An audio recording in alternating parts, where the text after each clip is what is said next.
Pertanyaan mengutip perkataan sahabat, kami dahulu diajarkan adab sebelum ilmu.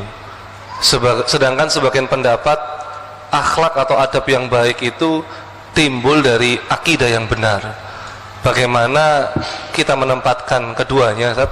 Dan mungkin mana yang lebih utama atau memang ada perbedaan antara akidah dan akhlak itu, Ustaz? Ya, akidah dan akhlak berbeda. Dan benar bahwa adab itu memang ada yang merupakan hasil dari tanaman akidah. Tapi ada yang akhlak itu ternyata memang bawaan ciptaan kita, Pak. Buktinya hadis Nabi SAW. Ketika Nabi SAW kedatangan utusan di tahun Amul Wufud, tahun 9 dan 10 Hijriah, salah seorang pemimpin suku yang datang, Al-Ashaj Ibn Qais, dia datang kemudian dipuji Nabi. Sing kepala suku yang datang dipuji Nabi. Inna fika la khaslatain yuhibbuhumallah. Kata Nabi ke pemimpin suku yang datang ini, kamu punya dua sifat yang Allah cintai. Kata orang itu, apa ya Rasulullah? Kata Nabi, al-hilmu wal anah. Hilm itu sifat yang penyantun, yang jiwanya itu tenang, terukur, tidak tergesa-gesa. Orang berbuat jahat kepada dia, dia balas dengan kebaikan. Itu al-hilm. Wal anah, anah itu tidak terburu-buru, tenang, tidak terburu-buru, itu al-anah. Kamu punya dia sifat mulia itu. Nah, begitu dia dipuji, dia nanya, ya Rasulullah, apakah ini sifat baru atau sifat lama yang saya punya ini? Dari kapan muncul adanya di saya? Nabi mengatakan itu sifat sudah sejak dulu ada di kamu. Istilah maka para ulama adab mengatakan bahwa memang ada akhlak itu yang sifatnya bawaan, Pak. Bawaan sifatnya. Contoh-contoh di antara kita ini ada orang yang memang bawaannya sabar, orang yang memang sabar, man. Itu marah aja susah itu. Ada orang yang bawaannya marah-marah, Pak. Walaupun nanti akan dipengaruhi oleh perjalanan hidupnya, tapi ada modal. Ada orang yang modal dasarnya memang mudah ngasih orang, dermawan. Memang ada modal dasar itu, ya, ada yang modal dasarnya.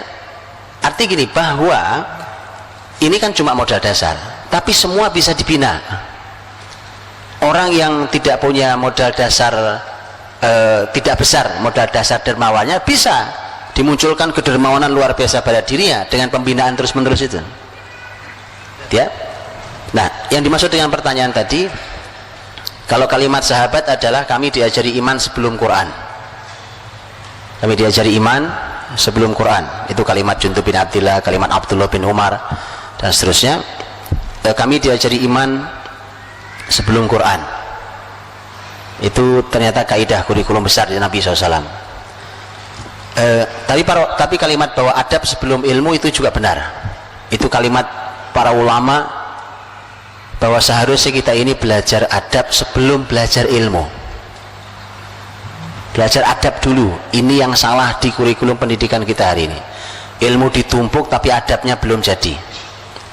Akhirnya ilmu tidak ada gunanya, ilmunya tidak barokah, adabnya belum beres, dan ilmu itu nggak mengubah apa-apa dalam kehidupan dia. Jadi adab sebelum ilmu. Abdullah bin Mubarak rahimahullah, ulama besar, beliau mengatakan bahwa kadal adab an yakuna thulutsail ilm, bahwa adab itu 2/3 ilmu. Adab itu 2/3-nya ilmu.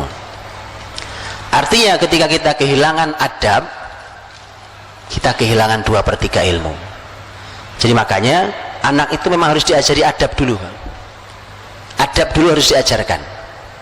Nah tadi tentu sambil untuk menanam kokoh adab pasti akan berhubungan sangat erat dengan masalah iman, akidah tadi itu maksudnya.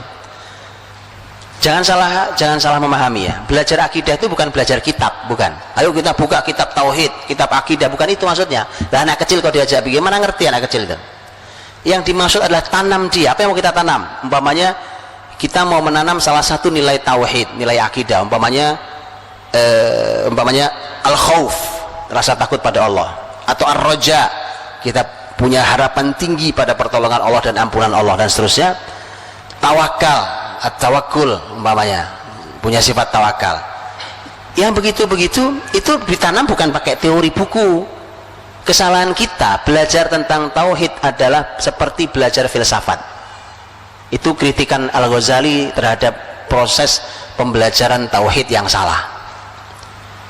Itu salahnya, Pak. Apa itu pembelajaran filsafat? Belajar tauhid, akidah, tapi muter-muter di kepala. Cuma jadi wawasan kan? Filsafat itu kan muter-muter aja di logika orang. Cuma muter-muter di situ. Di kitab selesai kitabnya, tapi nggak pernah turun di keyakinannya. Kalau anak kecil, Pak, contohnya gampang sholat. Coba lihat sholat.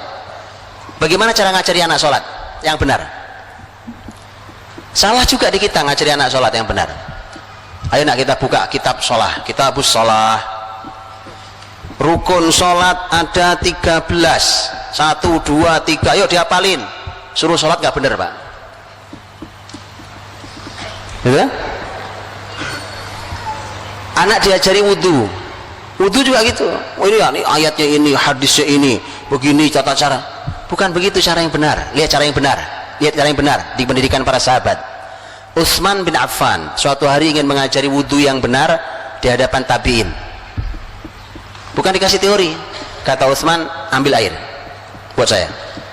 Begitu diambil air, baik, tuangkan airnya. Kalian semua lihat saya cara berwudu. Dia wudu dari awal sampai akhir. Kemudian terakhir Utsman berkata, beginilah aku melihat Rasul berwudu. Lihat, paham, Pak? Teori nanti. Ilmu tajwid kapan munculnya? Zaman Rasul atau bukan? Bukan, gak ada ilmu tajwid zaman Rasul. Idhar, idgham. Makanya kita selesai ilmu tajwid suruh baca tetap aja berantakan.